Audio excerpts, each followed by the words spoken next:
నమస్తే అండి. నేను మీ Kalyani. Welcome to our channel Kalyani kitchen Kadapa.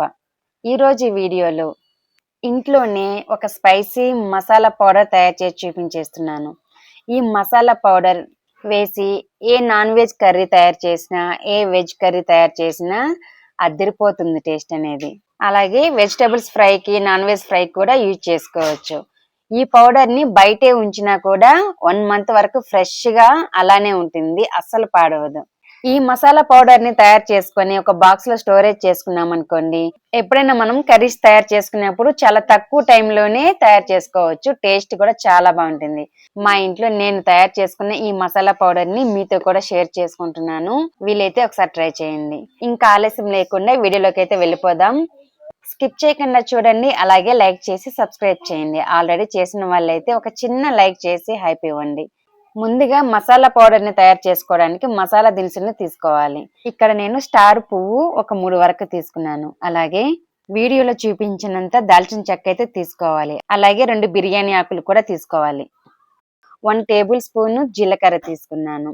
Next 3/4 tea spoon సోంపు, అలాగే ఒక 8 నుండి 9 వరకు ఇలాచీలు, అలాగే ఒక 20 నుండి 30 వరకు లవంగాలు తీసుకున్నాను. ఇవి కారానికి సరిపడా ఎండుమిరపకాయలు, గుంటూరు ఎండుమిరపకాయలు 25 పైన 30 లోపు అయితే తీసుకున్నాను. మీరు తినే కారంను బట్టి తీసుకోవాలి. ఈ టైంలోనే ఎండుమిరపకాయలు ఎన్ని కావాలో అన్నైతే తీసి పెట్టుకోండి. నెక్స్ట్ ఒక కప్పు ఫుల్‌కి ధనియాలు తీసుకున్నాను.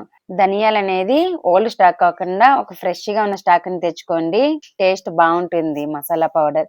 ఫ్లేవర్ కూడా బాగా వస్తూ ఉంటుంది. ఒక కప్పు ఫుల్ ధనియాలకి 3/4 కప్పు వరకు ఎండుమిరపకాయలు తీసుకోవాలి. నెక్స్ట్ ఒక ఎండు కొబ్బరి చిప్పలో సగం అయితే తీసుకున్నాను. ఈ స్పైసీ మసాలా పౌడర్ కావాల్సిన ఇంగ్రీడియంట్స్ ఇవే. నెక్స్ట్ ప్రాసెస్ లోకి వెళ్ళిపోదాం. స్టవ్ వెలిగించేసి ఫ్రై చేసుకోవడానికి ఒక కడాయి పెట్టుకోవాలి. కడాయి బాగా వేడెక్కిన తర్వాత ఫ్లేమ్‌ను లో టు మీడియం ఫ్లేమ్‌లో పెట్టేసి ఎండుమిరపకాయలు వేసుకొని వేయించుకోవాలి. ఇవి ఎక్కువ కలర్ రావాల్సిన అవసరం లేదు. ఎండుమిరపకాయలు అనేది వేడెక్కితే సరిపోతుంది. ఆ విధంగా మీరు కదుపుతూ ఫ్రై చేసుకోవాలి. ఇక్కడ నేను చూడండి ఎండుమిరపకాయలు అనేది మీకు పట్టుకొని చూపిస్తున్నాను. మనం పట్టుకునేంత వేడి తగిలితే చాలు. ఎందుకంటే ఈ ఎండుమిరపకాయలు ఆల్రెడీ మెత్తగా అయిపోయి ఉంటాయి, చల్లగా ఉంటాయి కాబట్టి గ్రైండ్ అవ్వడానికి మాత్రమే వేడెక్కితే సరిపోతుంది. ఎక్కువ ఈ టైంలోనే వేయించుకున్నారనుకోండి, మళ్ళీ కర్రీ చేసేటప్పుడు మసాలా పౌడర్‌ని వేయించుకుంటాం కదా! అప్పుడు టేస్ట్ అనేది అంత బాగుండదు. ఎక్కువ వేగిపోతుంది. ఎండుమిరపకాయలు వేడెక్కిన తర్వాత ఒక ప్లేట్‌లోకి తీసుకొని చల్లార్చి పెట్టుకోవాలి. నెక్స్ట్ అదే కడాయిలోనే 1 టేబుల్ స్పూన్ జీలకర్ర, 3/4 టీ స్పూన్ సోంపు వేసేసి లో ఫ్లేమ్‌లోనే బాగా దోరగా లేకుండా కొద్దిగా వేగేంత వరకు ఫ్రై చేసుకొని ఒక ప్లేట్‌లోకి తీసుకోవాలి. జీలకర్ర, సోంపు ఈ విధంగా వేగితే చాలు. ఇవి పక్కన పెట్టేసేయండి. నెక్స్ట్ అందులోకి చూపించిన ధనియాల్ని కడాయిలో వేసుకొని లో ఫ్లేమ్‌లోనే ధనియాలు వేడెక్కేంత వరకు వేయించుకోవాలి. ఇవి కూడా అంతే అండి. ధనియాలు ఎక్కువ వేయించుకోకూడదు. వేడెక్కితే చాలు. ఇక్కడ ధనియాలైతే వేడెక్కాయి. వీటిల్ని ఇప్పుడు ఒక ప్లేట్‌లోకి అయితే తీసేసుకుంటున్నాను.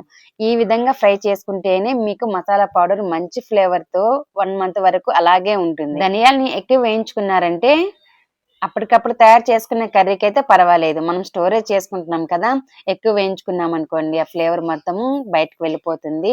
కర్రీ కూడా ఏం అంత టేస్ట్ ఉండదు. ధనియాలు వేగిపోయిన తర్వాత స్టవ్ అయితే ఆఫ్ చేసేయండి. ఇక్కడ నేను చిన్న జార్ అయితే ఒకటి తీసుకున్నాను. అందులో బిర్యానీ ఆకు వేసుకోవాలి. బిర్యానీ ఆకు ఒకటి, అలాగే చెక్క, స్టార్ పువ్వు, అలాగే ఎండు కొబ్బరి ముక్కలు. ఎండు కొబ్బరి ముక్కలు వేయించాల్సిన అవసరం లేదు. అలాగనే వేసుకొని గ్రైండ్ చేసుకోవచ్చు. నేనిక్కడ మీడియం సైజ్ జార్ లేదు కాబట్టి చిన్న జార్‌లో అవి కొన్ని అన్నీ వేసుకొని గ్రైండ్ చేసుకుంటున్నాను.